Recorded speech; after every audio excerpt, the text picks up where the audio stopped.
Comrades. Sounds stupid. How do we get a true property-owning democracy? How do we get a society of truly free individuals? How do we get a free economy in which business is encouraged to grow? How do we get a society where the state is off your back, you keep what you earn, and you earn what you deserve? It's communism. Yeah, I said it. Communism.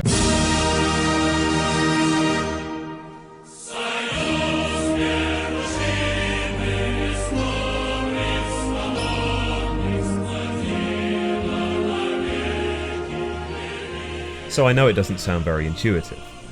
Marx's theory of communism has become associated, understandably, with some very ugly attempts to realise it in the 20th century. The gulags of Stalinism, the killing fields of Pol Pot's Khmer Rouge in Cambodia. There are no individuals in these societies, there is only the people, and all individual thought must be subjugated to the will of the people, usually represented by some massive totalitarian state, and not the people at all. And yes, none of that is very conservative. But I wanted to ask myself, is it possible to make the case for communism by drawing on right-wing values? And the answer is yes. They actually have more in common than you'd think, both in terms of where they're coming from and what they want to achieve. But the first thing we need to do if we're going to get anywhere is to disentangle some of the principles of communism from the many misinterpretations and misapplications. We need to go direct to the philosophy of Karl Marx and his various writings with Friedrich Engels, such as the German ideology, and we're going to find out what they have in common with some of the great heroes of the right, such as Mrs. Thatcher and Friedrich Hayek. So a quick disclaimer, I'm essentially a left-winger. I'm a social democrat, I'm a liberal, or possibly just a centrist dad. But I think the most important thing we can do in the current political climate is to try to overcome political tribalism. And one of the ways that we can do this is by finding common philosophical ground between the various sides. Now, of course, this is always going to involve a bit of stretching, but I don't think that anything I'm doing in this video is fundamentally intellectually dishonest. And I do, of course, welcome debate, polite debate. I mean, even if you insult me, I suppose that's still engagement. So the left in general, including communism, is largely associated with one thing: the big state. I mean, it's associated with many things. Big beards, evil dictators, tractors, vodka, cigars, military fatigues. But really, at its heart, it's associated with the big, overbearing state. And what does the big, overbearing state do? Well, in theory, the larger it gets, the more it redistributes wealth from the haves and uses it to enable the have-nots to get somewhere in life, by providing them with healthcare, by providing them with education, by enabling them to overcome the structural barriers they have faced in life. Essentially, it robs those who have worked hard for their money, and it doles it out, in many cases, to the less industrious. That would be the right-wing view. And in so doing, by imposing taxes on entrepreneurship, by imposing taxes on income, the state flattens individual creativity, it crushes the spirit of invention, and it drains the life out of society. Now, when politicians on the left threaten to enlarge the state, typically the Democrats in the USA, the Labour Party in the UK, for example, this is often characterised as a form of communism by those on the right, typically by the right-wing press. Obamacare was derided as communism. When Jeremy Corbyn said he wanted to nationalise the railways and thereby enlarge the role of the British state, really by not very much at all, he was derided as a communist, including famously by the country's state broadcaster, the BBC.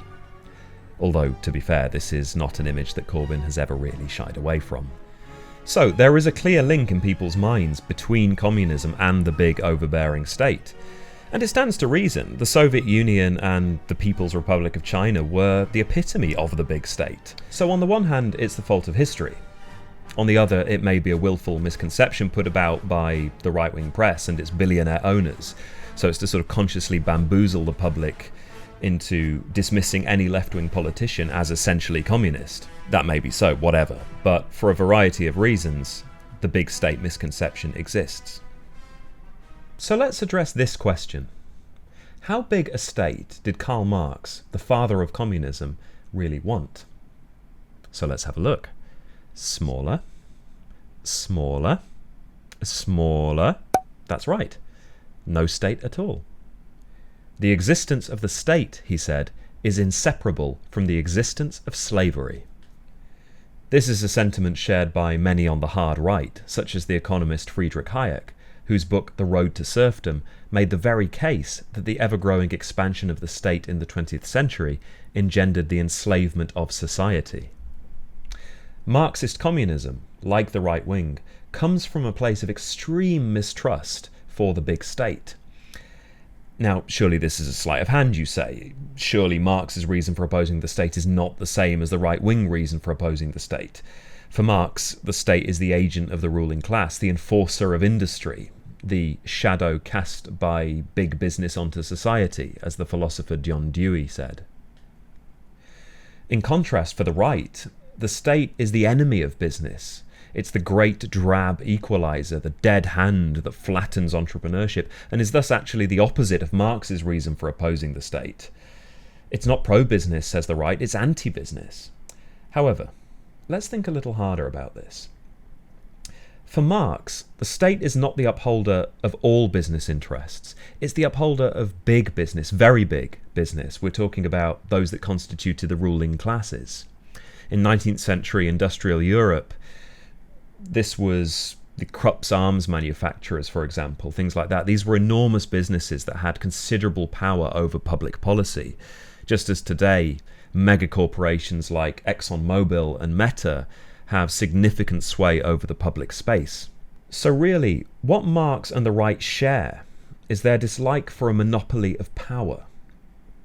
Whether this is a state run by Louis XIV or bureaucrats from the IRS, its job is to protect a very small number of very powerful people and to steal something from you, the sovereign citizen, your property, that for which you have worked, and your agency, and thereby your freedom. So for both Marx and the right, if not the state, if not big government, then what in its place? And the answer is, for both, the individual. The monopoly of power is a menace to freedom. It degrades and victimizes every individual. And where is the individual? I don't know. That's where true power should lie, with humanity, not with institutions. Now come on, you say. Individualism is not at the heart of Marx. It's a ridiculous claim. It's at the heart of Thatcherism, Reaganism. It's at the heart of neoliberalism. It's at the heart of right-wing libertarianism. Marx has got nothing to do with the individual. It's all about the people. It's all about, crucially, the collective. We talk about common ownership. The individual for communism is just another dispensable cog in the machine, right? Wrong. Because this misses the point of communism. It misses the point of common ownership. Because in the end, what is collectivism all for? And if you get to the heart of Marx, communism, i.e. common ownership of the means of production, is only a means to an end. It is there to serve the individual, to allow her to become truly free. Jean-Jacques Rousseau, the French romanticist and something of an anarchist, whose works inspired Marx, famously wrote, "Man is born free, and everywhere he is in chains." Man is born free, and everywhere he is in chains. And this image of a fettered individual bursting to become free like a caged songbird runs through the writings of Marx. Now, this is not to say that Marx believes humans should exist in atomistic isolation. He is not Ayn Rand. Of course, human existence is partly shaped by how we relate to one another. But most conservatives, from Edmund Burke to Robert Nozick, would concur with this, and would agree that the individual flourishes best in a strong local community, like plants in a rich and nutritious soil.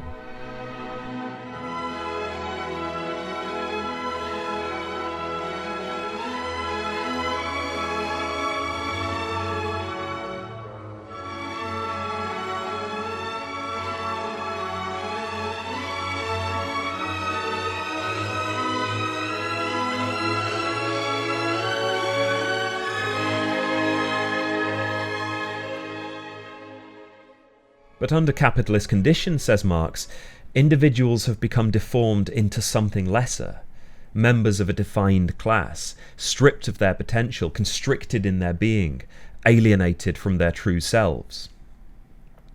Under these conditions, he says, people are less free because they are more subjected to the violence of things. They are most definitely not, as Marx says, true individuals. And this rings true for many people. How many of us feel not quite fully human? How many of us feel trapped with that desperate need to escape, to get away on a much-needed break from the daily grind of existence, to get a cheap flight for 2 weeks in Malaga, a spa weekend, a yoga retreat, free from our phones and emails, a desperate need to escape? And it's on those retreats from the world that we often start to feel our humanity coming back to us. We start to feel whole. But really, is life something that we should need to escape from? Life shouldn't require moments of relief in which we can briefly experience what it means to be human. That is something Marx called alienation. Alienation from ourselves, alienation from reality. An alienation that we have a desperate desire to escape from because it chafes against our humanity. And it's the individual, says Marx, who is alienated, not the people, not the collective. So what's the solution? And for Marx, it is to return property and power to the individual worker, what he calls common ownership of the means of production, and to thereby give the individual access to the full fruits of his labour, not some arbitrary wage that robs him of the true value of his labour. And also to give him some control over his working conditions, his working hours, his tasks and duties, when he takes his holidays. Obviously, this has to be done without disadvantaging the other workers. It is, after all, common ownership. But the idea is that this new degree of ownership and empowerment gives the individual the means of cultivating his gifts in all directions. Essentially, he is richer and has more agency, more time, more power. And it is only via common ownership that personal freedom becomes possible. Marx was an individualist. He cherished individual freedom within the context of a strong local community.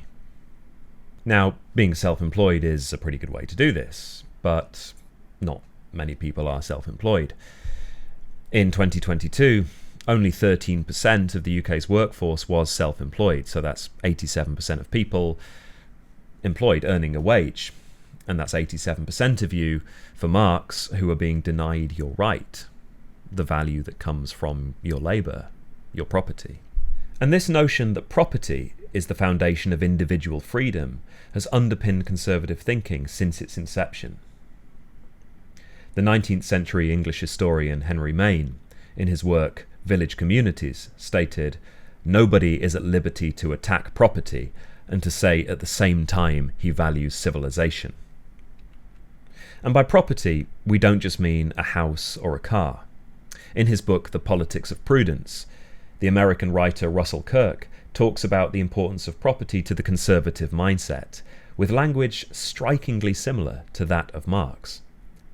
To be able to retain the fruits of one's labour, to be able to see one's work made permanent, to be able to rise from the natural condition of grinding poverty to the security of enduring accomplishment, to have something that is really one's own.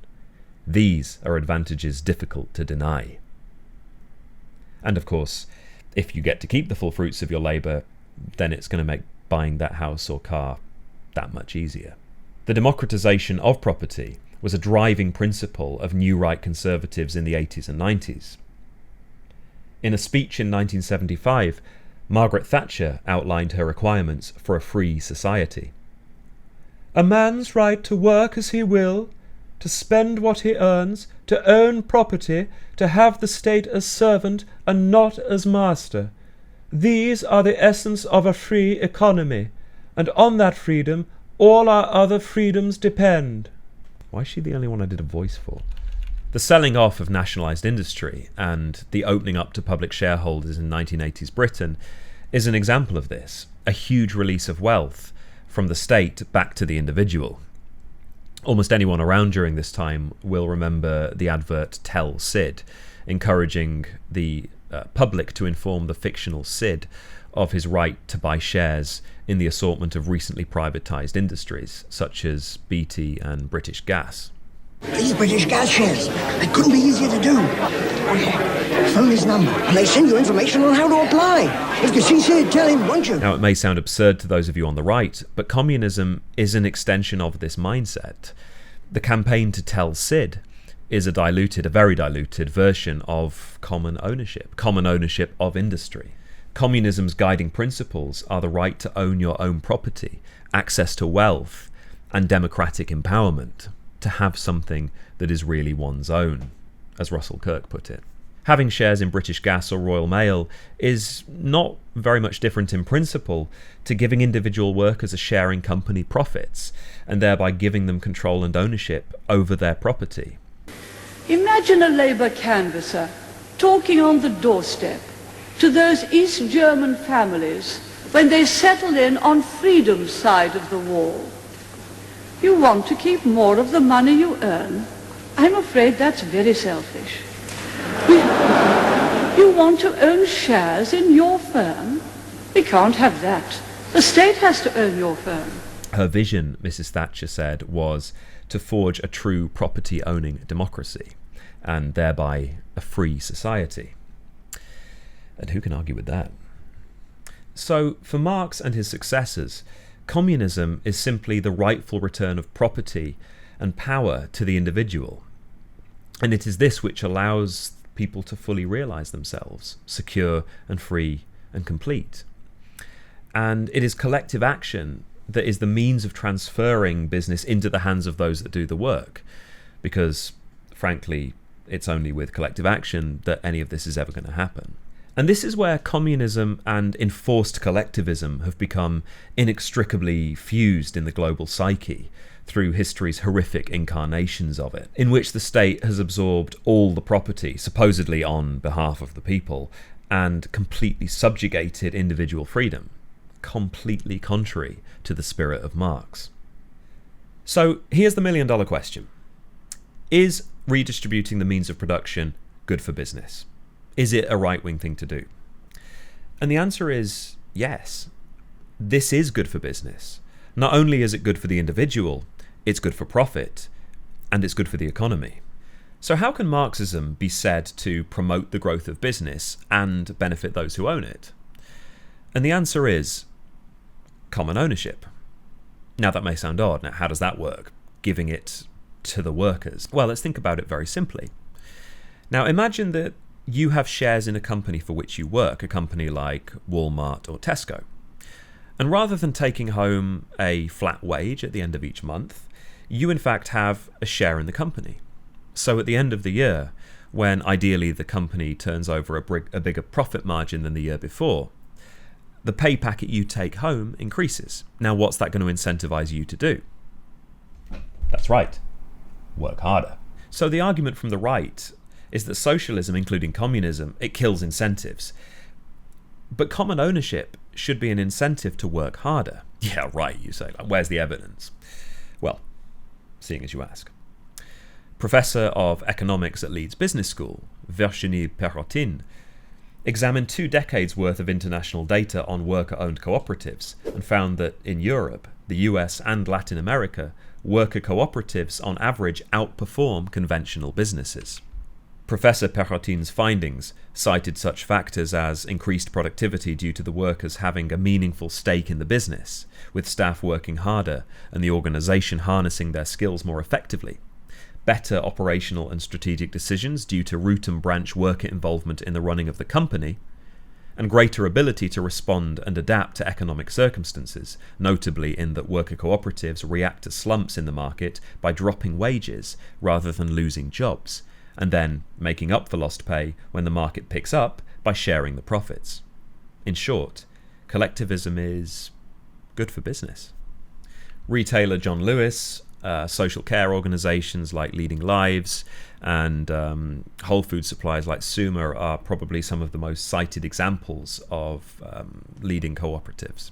But as Leeds Business School says, worker co-ops are found in nearly every part of the economy, from creatives starting a design agency to small local bakeries.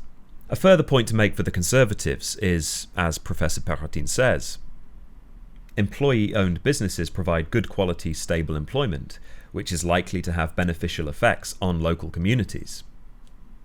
And the local community rests at the heart of traditional conservatism, from Edmund Burke's Little Platoons to David Cameron's Big Society, whatever that meant. Individuals and their families flourish in a strong and thriving community.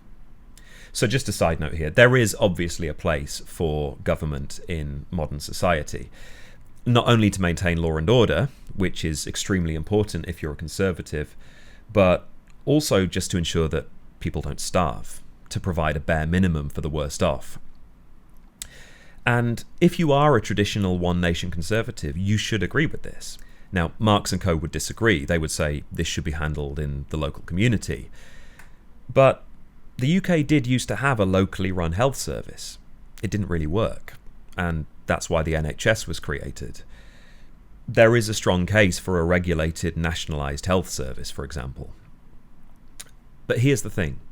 If you have a stake in the company for which you work, or if you're a founding member and the business grows faster because it's a cooperative, then you're much better off, and you can pay your taxes, and they have much less of an impact on you. And a democratic state should also invite you into a dialogue about how your taxes should be spent, though that's a conversation for another time. Okay, so the unavoidable elephant in the room is how a society gets itself from propertyless oppression to a free economy of propertied individuals, a property-owning democracy, as Mrs. Thatcher wanted. And Marx is pretty unequivocal about this. The only way you're going to get back the full fruits of your labour, he says, is to drag the owner out into the street and shoot them in the face. An individual worker is not going to seize the means of production in isolation. As Marx's rallying cry goes, workers of the world unite. And this is where Marx and I are going to need to part ways, if indeed a conservative case for communism can be made. Any good conservative knows that violent revolutions tend to produce some pretty unpleasant results. The pattern is usually chaos, and emerging from that, dictatorship. It's almost a rule. Moreover, if we are respecting individual choice, we need to concede that not every worker is going to want to own or run the company they work for. It has to be a question of individual liberty. It has to be a question of choice. So what can be done in place of violence? Well, in the modern world, business owners have a lot to learn from cooperatives. They are empirically more successful than the standard model. Businesses have a lot to gain by voluntarily giving their workers shares in and some degree of control over the business. The Labour Party under Jeremy Corbyn proposed giving workers the right to collectively buy firms that were being sold or floated on the stock market. And yes, some vigorous trade union activity might be necessary to pressure businesses into empowering their employees. The methods are endless, and they don't need to involve violence. And only in this way can we hope to see a society of individuals that are truly free, a classically liberal, small state, property-owning democracy. A society in which an individual may keep the full fruits of his labour and feed, clothe and house his family without fear of destitution, in which she may rise above the natural condition of grinding poverty to the security of enduring accomplishment, in which they may see the state as their servant and not as their master. A society fit for a conservative. If enough grains of sand are dropped into one side of a pair of scales, they will in the end tip it against a lump of lead. We may feel powerless alone, but the joint efforts of individuals can defeat the evils of our time. Together they can create a stable, free and considerate society. Like those grains of sand, they can tip the balance.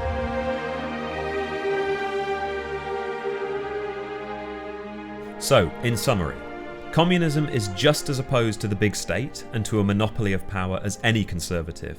Both Marx and Hayek agree that it represents enslavement. The ultimate unit of society for Marx is the individual, not the collective.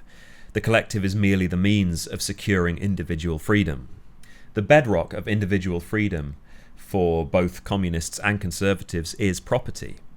The right to the full fruits of your work, which gives you wealth and power and agency and enables you to fulfill your potential. Moreover, businesses in the hands of the workers on average do better than the standard model, so it's good for the economy and it helps the local community thrive. If you enjoyed this video, please hit the like button, which will help it to spread far and wide, from China to Korea to Vietnam to Cuba, that sort of thing. And please leave a comment, especially if you disagree and want to start a debate, a polite debate. I would also love it if you subscribe to my channel for similar videos. Thank you for watching, comrades, and I'll see you on the next one.